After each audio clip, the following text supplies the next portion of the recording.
setia.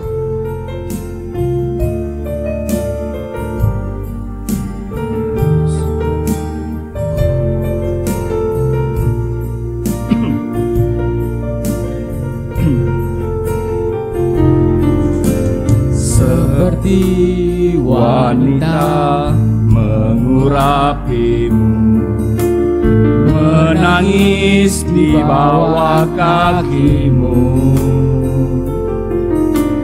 demikian hidupku mau mengasihimu. Yesus, Engkau baik bagiku. Seperti wanita,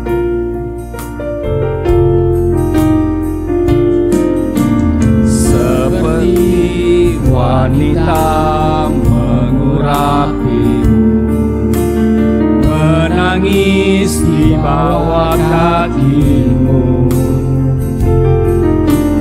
demikian hidupku mau mengasihimu.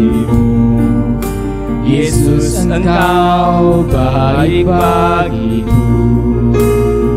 Sampai akhir ku menutup mata, ku tetap setia menanti janjimu. Sampai dapatkan mahkota kehidupanku, ku tetap setia, ku melayanimu. seperti wanita, seperti wanita mengurapimu, menangis di bawah kakimu. demikian hidupku, demikian hidupku mau mengasihimu. Yesus, Engkau baik bagiku.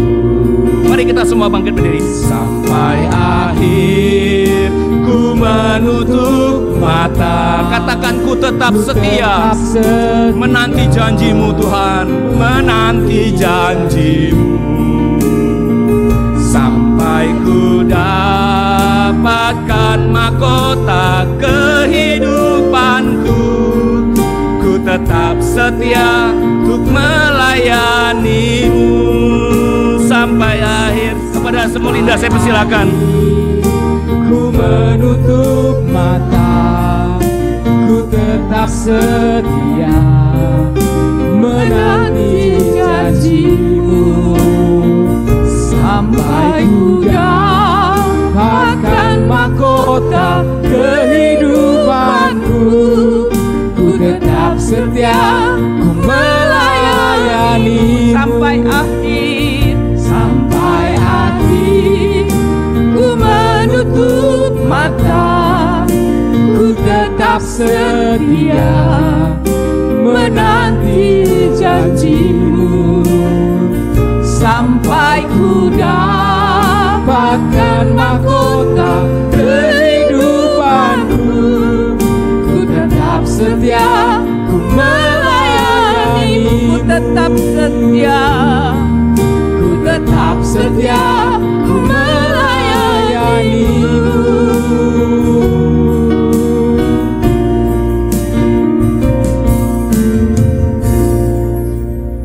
Mari kita berdoa. Bapa di surga, ini tekad kami Tuhan. Kami mau tetap setia dalam kondisi apapun untuk melayani-Mu Tuhan, untuk memberi yang terbaik dalam kehidupan kami. Karena Engkau terlebih dahulu sudah menyatakan kasih dan kebaikan-Mu yang tak terhitung, tak ternilai, tak terhingga di dalam kehidupan kami. Biarlah kami mau terus setia, didapati setia sampai akhir hidup kami. Terima kasih Bapa, melalui pujian ini kami terus diingatkan untuk setia mengiring Tuhan. Terima kasih waktu ini kami serahkan ke dalam tangan kuasa-Mu, Tuhan yang berfirman kepada kami semua, bahkan hamba-Mu dalam segala keterbatasannya. Pimpin kami untuk terus mengerti kehendak-Mu Tuhan, lewati kebenaran firman ini. Terima kasih Bapa, Waktu ini kami serahkan hanya di dalam nama-Mu Yesus Kristus. Kami berdoa dan mengucap syukur. Amin. Silakan duduk. Shalom Bapak Ibu yang terkasih. Gimana? Semangat tetap? Ya, tetap semangat ya. Puji Tuhan kalau hari ini udara yang baik, udara yang segar, kita boleh beribadah ya di rumah Tuhan dengan sukacita.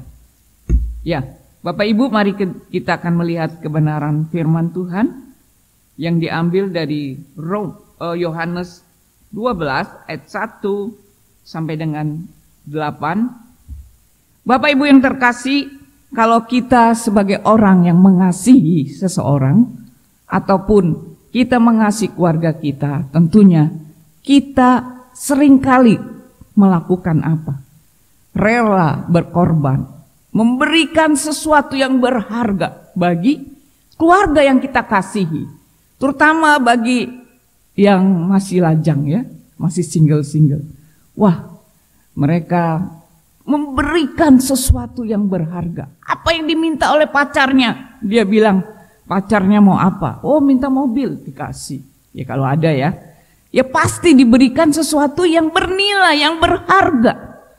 Mereka berlomba-lomba untuk memberi yang sangat bernilai atau sangat berharga bagi orang yang dikasihinya. Bapak Ibu, segala sesuatu kita rindu bahwa kita dalam kehidupan mengiring Tuhan juga. Ya, apa yang kita mau katakan di sini dengan jelas ketika 6 hari sebelum Paskah, Yesus datang ke tempat Lazarus, yaitu di Betania.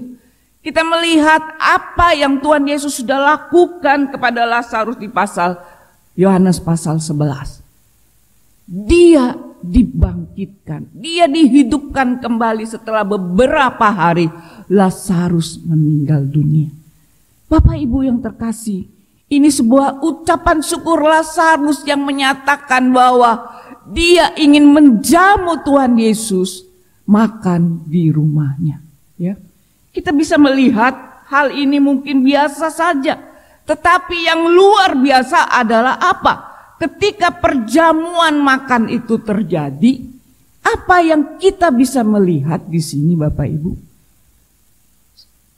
Ya, salah seorang saudara daripada Lazarus, yaitu Maria, dia membawa minyak narwastu. Di sini dikatakan setengah kati minyak narwastu murni yang mahal harganya.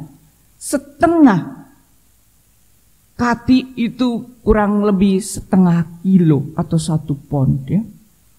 Ini minyak narwastu itu apa, Bapak Ibu?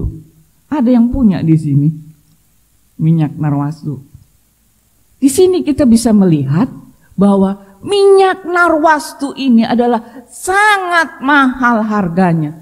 Ya, kita bayangkan kalau minyak itu dibuat, diolah sedemikian rupa sehingga menghasilkan dalam 1 buli-buli minyak itu. Dan kita bisa melihat apa yang dilakukan oleh Maria di sini adalah minyak narwastu itu nilainya apa, Bapak Ibu? Nilainya sangat mahal. Siapa Maria? Sehingga dia bisa memberi harga minyak narwastu itu kepada Tuhan Yesus. Yang menarik adalah apa? Yang dilakukan oleh Maria, dia menyekannya dengan rambutnya. Sesuatu yang tidak lazim. Orang melakukan mungkin dengan tangan, kalaupun meminyaki sesuatu. Tetapi ini dia melakukan dengan rambutnya. Rambut itu buat apa, Bapak Ibu, bagi wanita? Rambut adalah keindahan, adalah mahkota yang disayangi. Di sini tidak ada yang wanita yang rambutnya diplontos ya, kayak Bapak Abuy. Sorry Bapak Abuy. Gak mau. Kalaupun plontos pakai wig, ya kan? Dipakai wig. Nah, Bapak Ibu yang terkasih, ketika kita belajar mengasihi, berarti memberi yang terbaik. Maria memberi yang terbaik apa yang dia punya, ya, apa yang dia miliki, dengan motivasi yang baik juga, dengan motivasi yang murni. Maria di tengah-tengah kondisi mungkin dengan murid-murid Tuhan Yesus, dengan orang-orang yang ada, dia tidak pamer, dia tidak unjuk gigi, oh aku memberi, menyeka Tuhan Yesus, ya, menyeka kaki Tuhan Yesus dengan minyak narwastu loh. Nggak ada pamer sedikit pun. Dia memberi karena apa? Dia mau melakukan yang terbaik bagi gurunya, bagi Tuhan Yesus. Karena apa? Karena dia mengasihi Tuhan Yesus. Bukan sekedar tahu Maria, Bapak Ibu. Dalam Matius 22 dengan jelas dikatakan, ya. Ayat 37. Bagaimana kita mengasihi Tuhan dengan segenap hati, dengan segenap jiwa, dengan segenap akal budi. Jadi ketika Maria tahu apa yang terbaik yang dia harus lakukan dalam kehidupannya, dia memberi bukan karena yang mahal. Ya memang ini yang mahal. Tetapi Bapak Ibu, Maria itu mungkin dia saudagar, bukan. Dia orang biasa saja. Berapa tahun dia bisa membeli minyak narwastu itu, Bapak Ibu? Mungkin setahun, mungkin lebih. Saya rasa lebih dari setahun dia menyimpan minyak ini. Minyak narwastu biasanya disimpan oleh seorang wanita yang akan mempersiapkan untuk nanti dia menjadi pengantin, sehingga wangi dan semerbak. Dan minyak narwastu juga biasa dipakai untuk apa? Orang-orang yang meminyaki orang yang meninggal. Jadi itu sesuatu yang berharga, yang bernilai di hadapan Maria. Tetapi kita, kalau kita melihat kenapa Maria melakukan itu, karena dia sungguh-sungguh mengasihi Tuhan Yesus. Dia bukan sekedar tahu apa yang seharusnya dia lakukan, tetapi dia mempraktekkan kebenaran firman Tuhan yang dia sudah terima. Ketika dia duduk manis, ya, Marta sibuk, tetapi Maria duduk di kaki Yesus. Tidak ada sesuatu yang dia lakukan untuk sesuatu kebanggaan bagi dia. Tidak ada sesuatu yang dia lakukan itu sebagai sesuatu yang pansos. Wah, kalau orang zaman sekarang dikit-dikit pansos, ya, mau memberi apa, nanti ya diviralkan gitu di YouTube gitu. Melakukan unjuk sosial aja harus dipamerkan. Tidak, Bapak Ibu. Maria melakukan dengan motif yang murni. Benar-benar real dia mengasihi Tuhan. Karena itu dia memberi apa yang dia punyai, apa yang dia bisa berikan, sesuatu yang terbaik bagi Tuhan Yesus. Ya. Karena apa? Karena Yesus sudah berbuat bagi keluarganya, bagi Lazarus satu. Kedua, karena Yesus telah melakukan yang terbaik dalam kehidupannya, menebus segala dosa-dosanya. Siapakah Maria? Dia mungkin merasakan seperti ini. Siapakah saya di hadapan Tuhan Yesus sehingga saya bisa dilayakkan oleh Tuhan?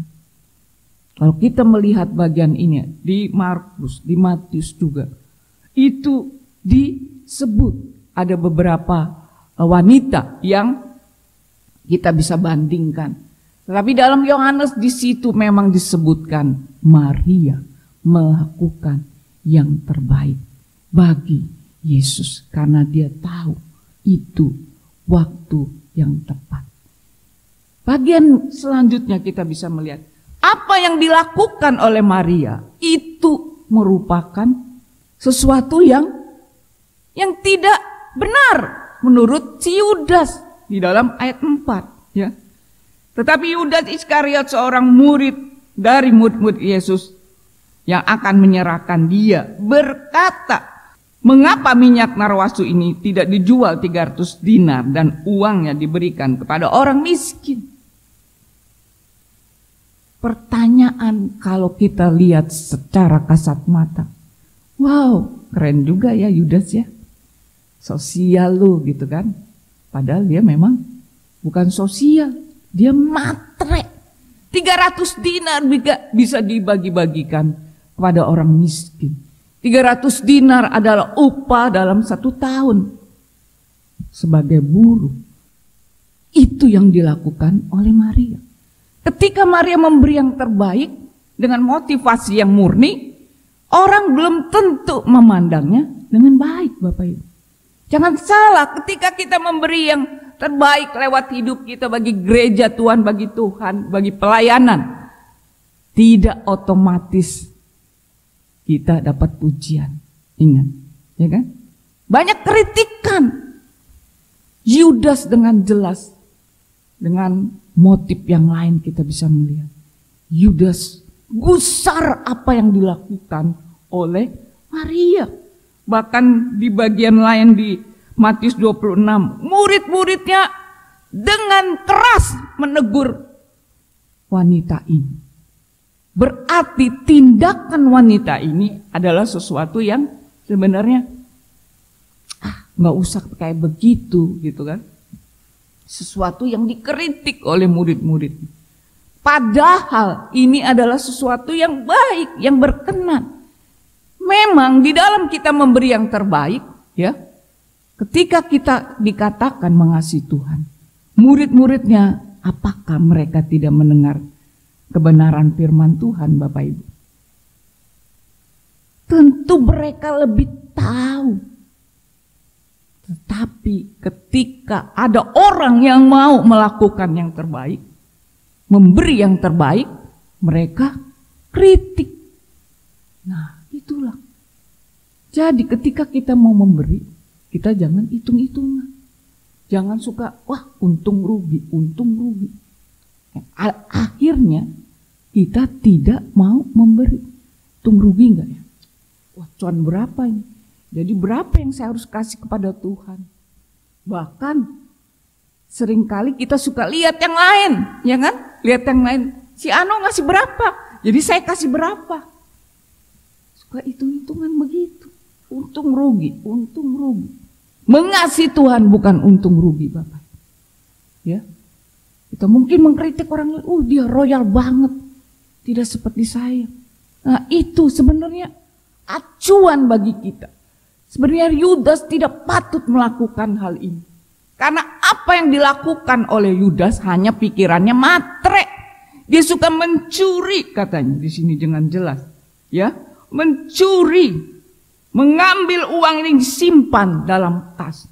Kalau 300 dinar itu diuangkan, minyak narwastu itu tidak diberikan, maka 300 dinar itu masuklah ke kantong si Yudas.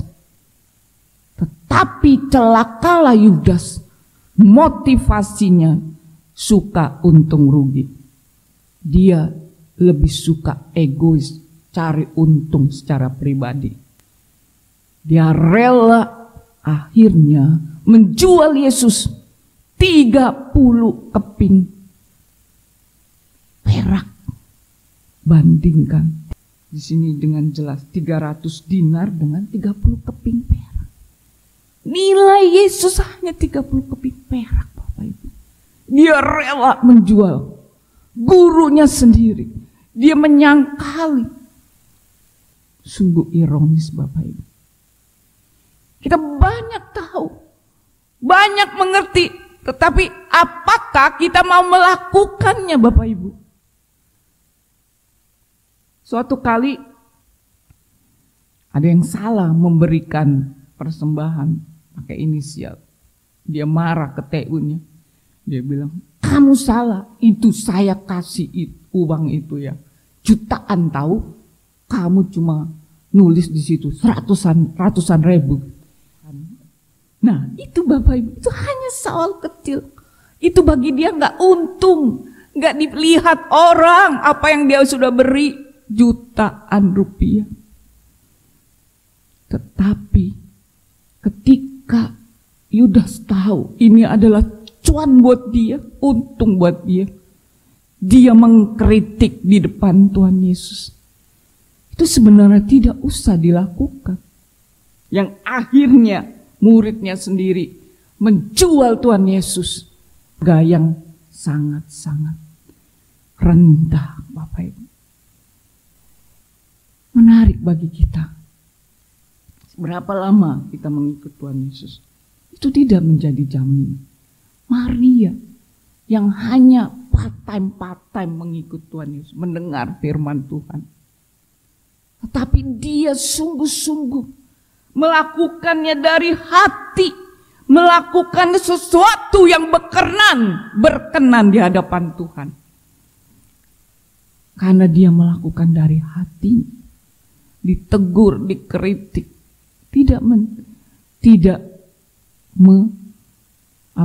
menjadi alasan. Tetap saja dia melakukan, Bapak Ibu. Sehingga Yesus pun yang ada di situ sangat-sangat menikmati. Dia berkata ayat 7, maka kata Yesus, biarkanlah dia melakukan hal ini mengingat hari penguburanku. Karena orang-orang miskin selalu ada padaku, ya, tetapi aku tidak selalu ada pada kamu. Yang menarik Bapak Ibu, mengingat hari penguburanku.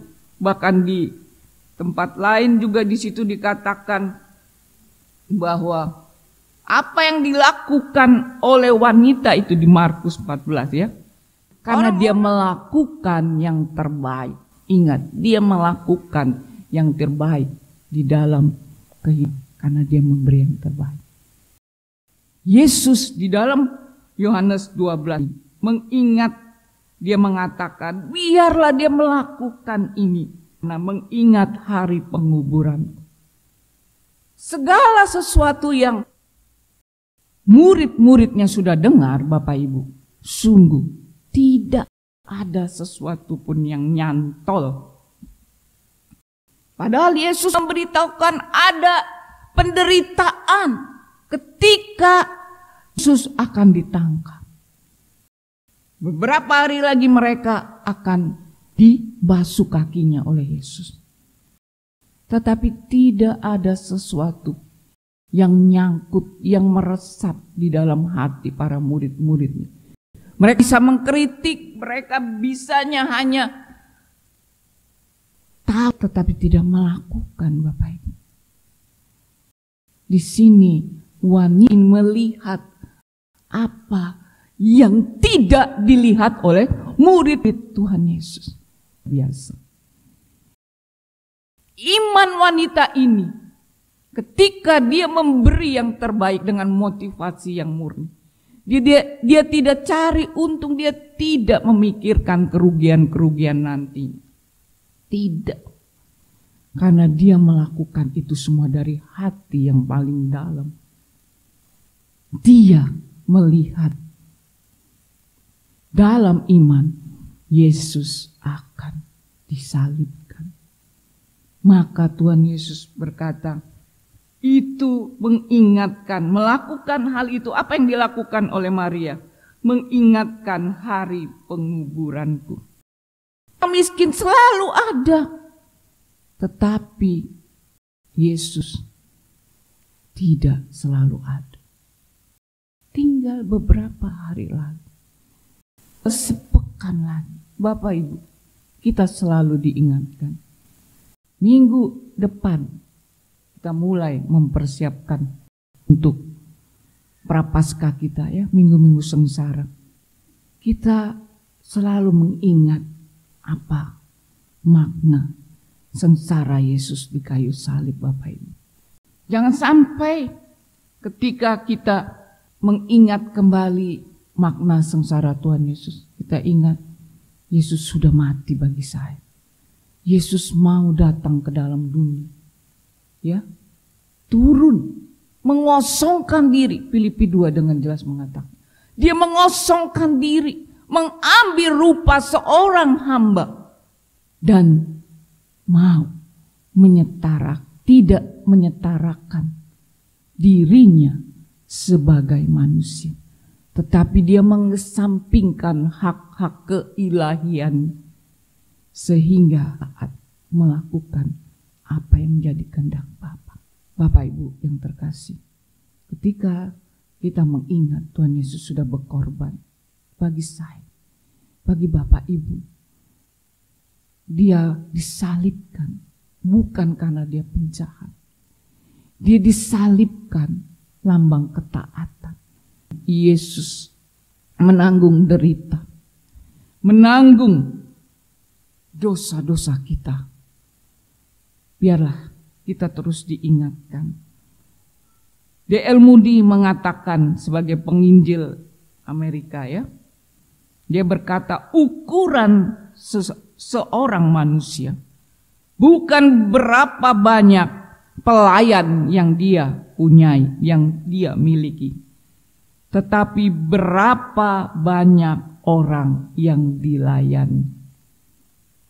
Bukan berarti kita punya banyak hamba-hamba, punya banyak pegawai, itu yang menunjukkan status kita, Bapak Ibu. Tapi D.L. Moody mengatakan justru berapa banyak orang yang sudah kita layani. Berarti dia mau seperti hamba melakukannya dengan memperkenankan di hadapan Tuhan. Sesuatu yang memperkenankan hati Tuhan. Memperkenankan hati Tuhan berarti apa yang dikatakan, apa yang dilakukan, apa yang diperbuat oleh Bapa kita, oleh Tuhan kita. Kita mau melakukan itu di dalam kehidupan kita. Mungkin kita katanya mengasihi Tuhan, tapi dalam praktek hidup kita, apakah kita sudah memberi yang terbaik dengan motivasi yang baik, dengan tidak mengambil untung dan rugi,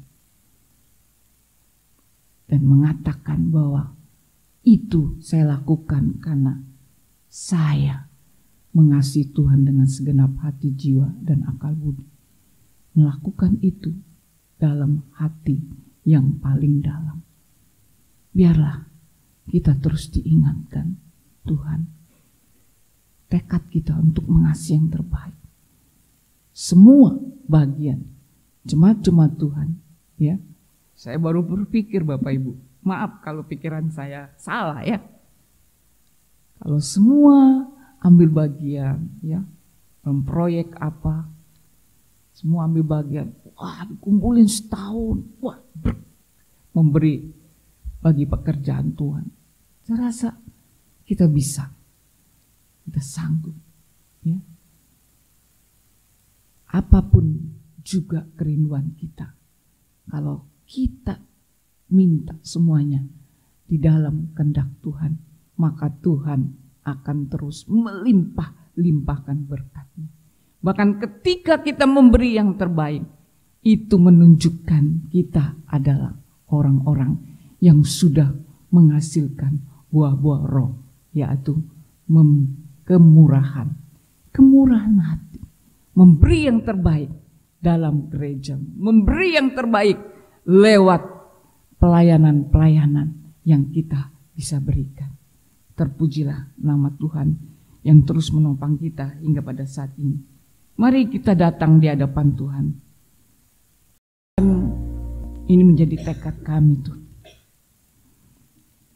untuk terus setia dalam kondisi apapun. Jangan biarkan kami lemah.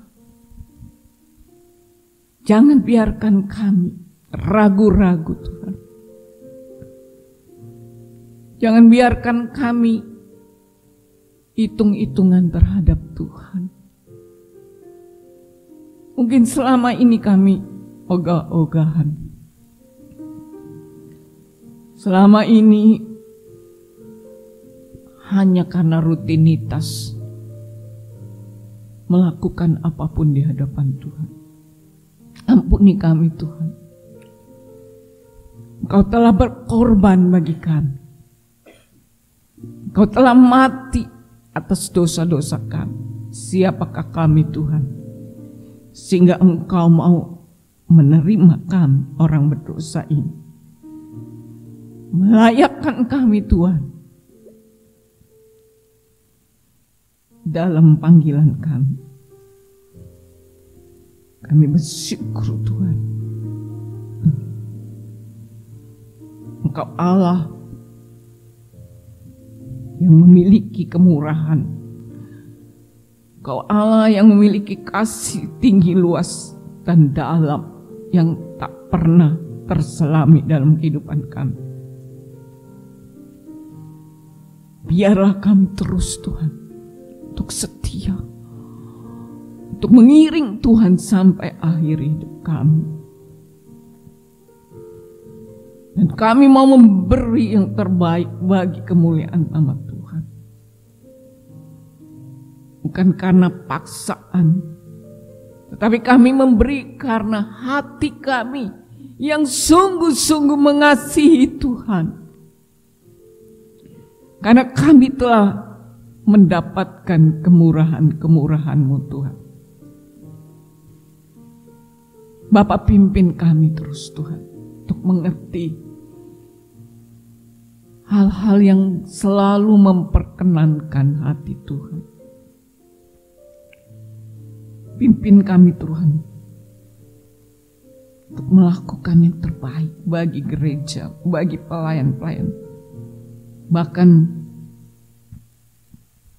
kami akan masuk dalam minggu-minggu sengsara Tuhan Yesus. Kami mau menyerahkan acara doa puasa kami dalam tangan kuasa. Mulai hari Rabu, Kamis, Jumat, kami serahkan dalam tangan kuasa Tuhan. Bahkan Paskah adalah kemenangan Yesus bangkit dari kematian Tuhan. Kami mau menyerahkan semuanya dalam kasih dan kehendak-Mu yang ajaib. Pimpin gereja-Mu Tuhan, pimpin jemaat-jemaat-Mu, boleh ambil bagian terus mengasihi Tuhan, terus memberi yang terbaik bagi Tuhan. Jamah hidup kami, hidup yang terus dipimpin oleh Tuhan. Kami mau menyerahkan program-program dan kebutuhan-kebutuhan dana yang dibutuhkan. Biarlah Allah sendiri yang campur tangan, memenuhi kebutuhan-kebutuhan gereja kami. Kami mau menyerahkan pelayan-pelayan-Mu, majelis, setiap jemaat, aktivis, biarlah sungguh-sungguh Tuhan. Kami mau terus setia. Kami mau memberi yang terbaik dalam hidup dan kehidupan kami ini. Sungguh Allah sendiri yang dimuliakan lewat kehidupan kami yang sungguh-sungguh mengasihi Tuhan. Engkau tambahkan jiwa-jiwa baru. Engkau tambahkan kasih sayang-Mu Tuhan kepada jemaat-jemaat-Mu yang rindu setia melayani Tuhan. Jamah ya Tuhan. Jamah hati pikiran kami hanya tertuju kepada Engkau. Tertuju kepada salib-Mu Tuhan. Yang membuat kami terus dikuatkan mampu dalam ketidakmampuan kami Tuhan. Kami menyadari kami tidak mampu. Tetapi oleh karena kasih Tuhan, setiap kami Tuhan pelayan-pelayan dimampukan oleh Tuhan. Terima kasih, terima kasih. Engkau yang terus menopang setiap kami Tuhan. Memimpin saudara-saudara kami yang sakit, bawa mereka, basuh mereka dengan darah-Mu yang kudus. Dalam pekerjaan, dalam kesulitan-kesulitan, kami tahu Tuhan, Kau turun tangan, Kau bukakan jalan ketika tidak ada jalan. Terima kasih Bapa, Engkau dengar doa kami, yang kami telah naikkan hanya di dalam nama-Mu Yesus Kristus yang telah mengajar kami berdoa. Bapa kami yang di surga, kuduskanlah nama-Mu. Datanglah kerajaan-Mu, jadilah kehendak-Mu di bumi seperti di surga. Berilah kami pada hari ini makanan kami yang secukupnya. Dan ampuni kami akan kesalahan kami, seperti kami juga mengampuni orang bersalah kepada kami. Dan jangan membawa kami ke dalam pencobaan, tapi lepaskanlah kami daripada yang jahat. Karena Engkau melayani kerajaan, kuasa, dan kemuliaan sampai selama-lamanya. Amin. Silakan duduk. Saya serahkan buat waktu.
Tutup dengan pujian doksologi.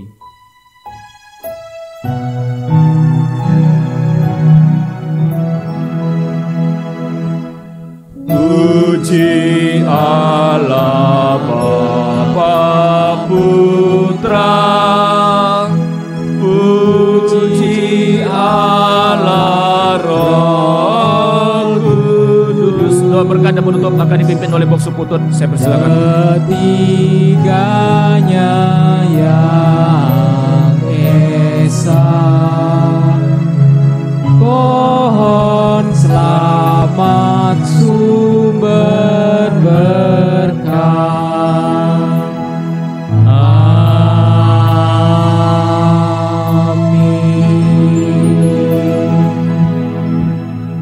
Jemaat-jemaat yang dikasihi Tuhan, pulanglah, bawalah kebenaran firman Tuhan di dalam setiap kehidupanmu. Teruslah jadi saksi Tuhan yang hidup dan berikanlah yang terbaik kepada Tuhan sebagai bukti kasih-Mu kepadanya. Rendahkan dirimu di hadapan Allah yang Maha Tinggi dan terimalah berkat daripada Tuhan. Kiranya berkat kasih anugerah dari Allah Bapa, dalam cinta kasih dan keselamatan Tuhan Yesus Kristus, dalam anugerah, perlindungan serta kekuatan dengan Roh-Nya yang kudus, memberkatimu, menyertai setiap langkah perjalanan imanmu di dalam Tuhan, memberkati setiap kehidupan rumah tanggamu, memberkati setiap usaha pekerjaanmu, dan apapun yang kamu lakukan dalam Tuhan, mulai hari ini, esok, bahkan sampai selamanya, Tuhan Yesus datang kedua kalinya. Amin, amin. Amin. Amin.